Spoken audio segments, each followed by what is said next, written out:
Hello everyone. Once again welcome to GS by Shubha. How are you all? I hope you all will be well and good. चलिए अब अपनी आज की polity की class पर आते हैं। आज हम पॉलिटी में क्या पढ़ने वाले हैं? आज हम पॉलिटी में नया टॉपिक स्टार्ट करेंगे जिसका नाम क्या है? प्रीएम्बल ऑफ द कॉन्स्टिट्यूशन, संविधान की प्रस्तावना। तो इस टॉपिक के अंदर जो भारतीय संविधान है, इंडियन कॉन्स्टिट्यूशन है, उसकी प्रस्तावना के बारे में हम कंप्लीट डिटेल में जानेंगे। ठीक है। जब ये टॉपिक कंप्लीट हो जाएगा तो उसके बाद हम क्या करेंगे, उसके बाद मैं वन लाइनर की फॉर्म में क्वेश्चंस ले आऊँगी इस टॉपिक से रिलेटेड, हम उनको कवर कर लेंगे। ठीक है। तो चलिए बिना किसी देरी के अब अपनी आज की क्लास पर आते हैं, अपनी क्लास स्टार्ट करते हैं। तो प्रस्तावना के बारे में क्या कहा गया है? सर्वप्रथम अमेरिकी संविधान में प्रस्तावना को सम्मिलित किया गया, तदुपरांत कई अन्य देशों ने इसे अपनाया जिनमें भारत भी शामिल है। सबसे पहले कौन से देश के संविधान में प्रस्तावना को सम्मिलित किया गया था? अमेरिका। कौन से देश ने किया था सबसे पहले प्रस्तावना को अपने संविधान के अंदर शामिल? अमेरिका ने। उसके बाद बाकी जो और देश हैं उन्होंने शामिल किया, उन्होंने अपनाया, जिसमें से क्या है, हमारा देश भी एक भारत आता है। ठीक है। चलिए आगे जानते हैं आगे क्या क्या गया है इसमें। प्रस्तावना संविधान के परिचय अथवा भूमिका को कहते हैं। अब हम प्रस्तावना कहते किसको हैं?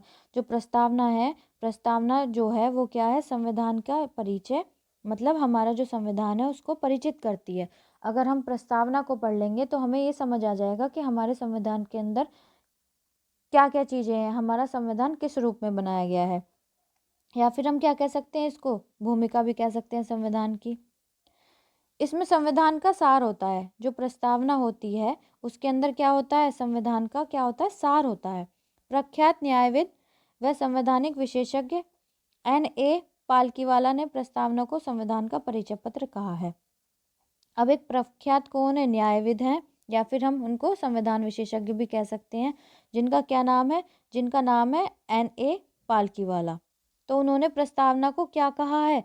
उन्होंने प्रस्तावना को संविधान का परिचय पत्र कहा है। क्या कहा है उन्होंने? प्रस्तावना को संविधान का परिचय पत्र किसने कहा है? N.A. पालकीवाला ने। आई होप इतनी बात क्लियर होगी। चलिए नेक्स्ट आगे चलते हैं। आगे क्या है? आगे है भारतीय संविधान में प्रस्तावना पंडित नेहरू द्वारा बनाए और पेश किए गए एवं संविधान सभा द्वारा अपनाए गए उद्देश्य प्रस्ताव पर आधारित है। अब जो हमारी प्रस्तावना है वो किस पर आधारित है? पंडित नेहरू जो थे उन्होंने क्या किया था? एक उद्देश्य प्रस्ताव बनाया और उसको संविधान सभा में पेश किया, जिसको क्या किया गया? संविधान सभा ने अपना लिया। जिसको क्या कहा? संविधान सभा ने क्या किया? अपना लिया। तो उसी पर जो उद्देश्य प्रस्ताव है ना, जो पंडित नेहरू ने संविधान सभा के पेश किया था, उसी पर क्या आधारित है? क्या भारतीय संविधान जो है उसकी प्रस्तावना उस पर आधारित है। इसे 42वें संविधान संशोधन अधिनियम 1976 द्वारा संशोधित किया गया, जिसमें इसमें समाजवादी, धर्मनिरपेक्ष और अखंडता शब्द सम्मिलित हैं। क्या हुआ? हमारी जो प्रस्तावना है, जो भारतीय संविधान की प्रस्तावना है, उसमें 1976 के अंदर एक 42वां संविधान संशोधन हुआ था, 42nd अमेंडमेंट हुआ था, जिसमें क्या किया गया? 3 शब्द जोड़े गए, समाजवादी, धर्मनिरपेक्ष और अखंडता। इन शब्दों को क्या किया गया? सम्मिलित किया गया। इन शब्दों को ऐड किया गया। किसमें ऐड किया गया था?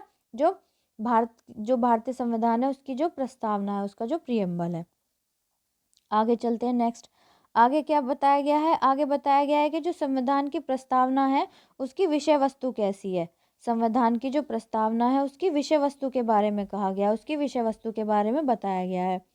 तो अपने वर्तमान स्वरूप में प्रस्तावना को इस प्रकार पढ़ा जाता है। अब जो प्रेजेंट में इंडियन कॉन्स्टिट्यूशन की जो प्रस्तावना है, भारतीय संविधान की जो प्रस्तावना है प्रेजेंट के अंदर, वो किस तरीके से है, उसमें क्या क्या बातें कही गई हैं, क्या क्या बातें लिखी गई हैं, वो अब मैं आपको पढ़ के बताती हूँ एक बार।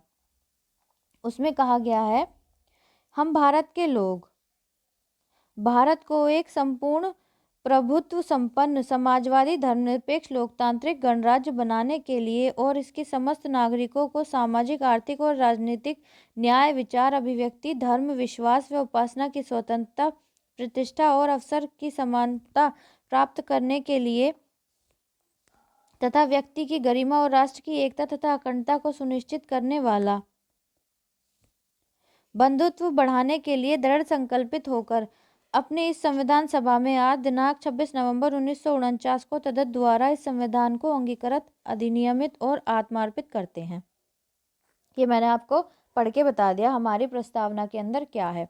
अब जानते हैं, धीरे धीरे बताती हूँ। अब प्रस्तावना में ये लिखा गया है कि क्या है, हम भारत के जो लोग हैं वो भारत को एक संपूर्ण प्रभुत्व संपन्न, समाजवादी, धर्मनिरपेक्ष, लोकतांत्रिक गणराज्य बनाने के लिए, किस चीज़ के लिए? एक संपूर्ण प्रभुत्व संपन्न, समाजवादी, धर्मनिरपेक्ष, लोकतांत्रिक गणराज्य बनाने के लिए और इसके समस्त नागरिकों को सामाजिक, आर्थिक और राजनीतिक न्याय, विचार, अभिव्यक्ति, धर्म, विश्वास व उपासना की स्वतंत्रता, प्रतिष्ठा और अवसर की समानता प्राप्त करने के लिए, किस चीज़ के लिए?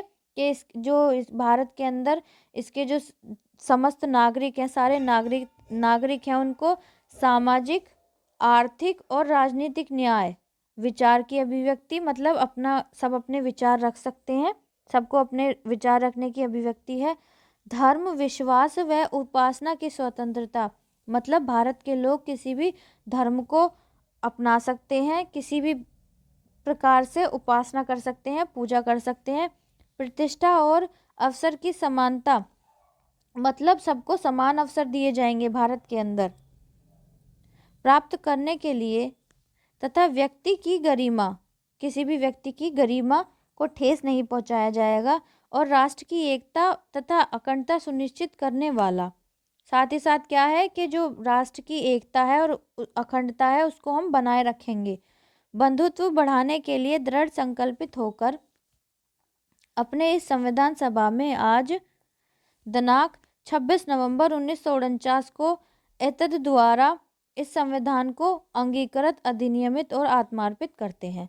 मतलब ये एक तरीके से जब हमारा संविधान लागू हुआ था उस दिन संविधान सभा के अंदर पढ़ी गई थी, और इसमें ये क्या क्या कहा गया है कि हम सब भारत के लोग, क्या भारत के अंदर एकता, अखंडता, धर्मनिरपेक्ष, सामाजिक और अवसर की समानता, ये सब चीज़ें क्या हैं हमारे भारतीय संविधान में है कि भारतीय लोगों के लिए ये सब दिए जाएंगे। भारतीय लोगों के लिए है, किसी भी धर्म को अपना सकते हैं भारत के लोग, और किसी भी देवी देवता की किसी भी प्रकार से पूजा अर्चना कर सकते हैं, मतलब उस चीज़ की स्वतंत्रता है, चाहे वो किसी भी धर्म का हो।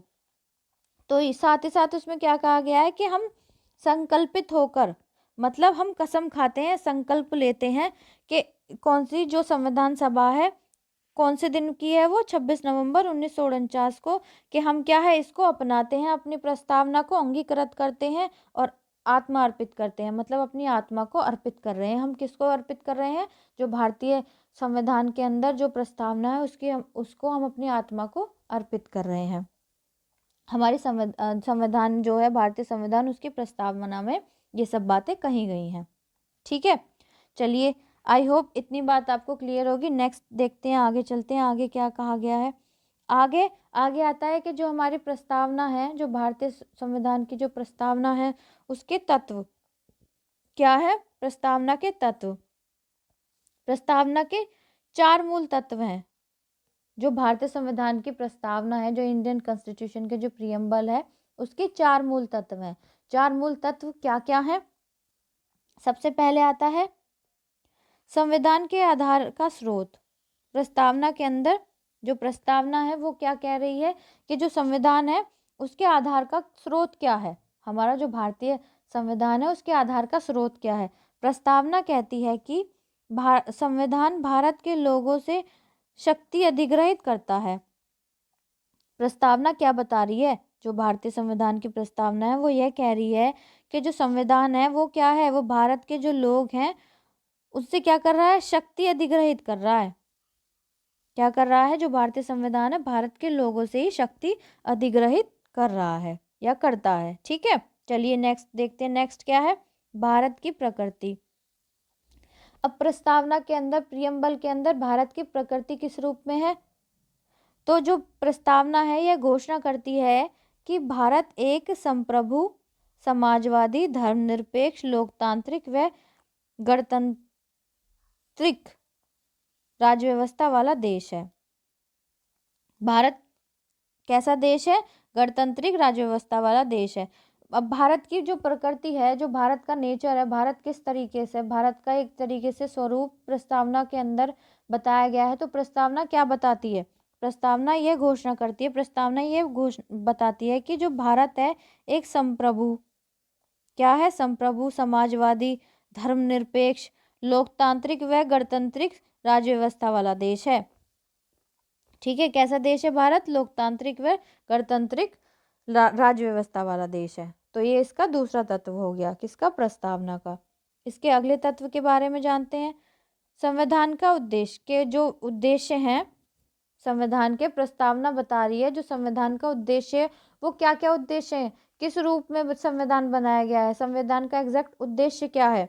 तो प्रस्तावना के अनुसार न्याय, स्वतंत्रता, समता और बंधुता संविधान के उद्देश्य हैं। जो भारतीय संविधान है उसका बनाने का उद्देश्य क्या है, या जो संविधान बनकर तैयार हुआ है उसका उद्देश्य क्या है? उसका उद्देश्य है कि न्याय, स्वतंत्रता, समता और बंधुता संविधान के उद्देश्य है। कि भारत के अंदर क्या रहे? न्याय रहे, सबके लिए समान, स्वतंत्र रहे सब लोग, समान रहे सब लोग, और बंधुत्व जो भाईचारा है वो बना रहे सब लोगों के अंदर। ये क्या है? जो भारतीय संविधान है उसका उद्देश्य है। ठीक है, आगे आता है चौथा तत्व क्या है प्रस्तावना का? संविधान लागू होने की तिथि। अब जो भारतीय संविधान है, इंडियन कॉन्स्टिट्यूशन है, वो लागू कब हुआ? तो यह 26 नवंबर 1949 की तिथि का उल्लेख करती है। जो प्रस्तावना है भारतीय संविधान की, तो वो कौन सी तिथि के अनुसार जो भारतीय संविधान है वो लागू हुआ? तो प्रस्तावना में कौन सी तिथि का उल्लेख है? 26 नवंबर 1949।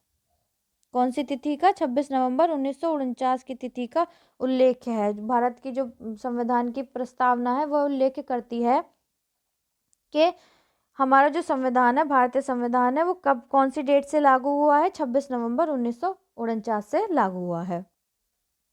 ठीक है, तो आज की क्लास में इतना ही रखते हैं। अब हम कल की क्लास में, आने वाली क्लासेस में क्या पढ़ेंगे? जो ये शब्द हैं, संप्रभुता, समाजवादी, धर्मनिरपेक्ष, अखंडता, एकता, इन शब्दों के बारे में, लोकतांत्रिक, इन शब्दों के बारे में हम क्या करेंगे? कंप्लीट डिटेल में पढ़ेंगे, एक एक शब्द के बारे में आने वाली क्लास में। अगर आपको क्लास अच्छी लगी है तो क्लास को लाइक कीजिएगा, कमेंट में ज़रूर बताइएगा क्लास आपको किस प्रकार से अच्छी लगी है, किस तरीके से अच्छी लगी है। और क्लास को ज़्यादा से ज़्यादा बच्चों तक शेयर कीजिएगा ताकि और बच्चे भी क्लास से जुड़ सकें, इस चैनल से जुड़ सकें। और अगर आप इस चैनल पर नए हैं तो प्लीज़ चैनल को सब्सक्राइब कीजिएगा। आज के लिए इतना ही रखते हैं, मिलते हैं अब कल की क्लास में। तब तक के लिए थैंक यू वेरी मच।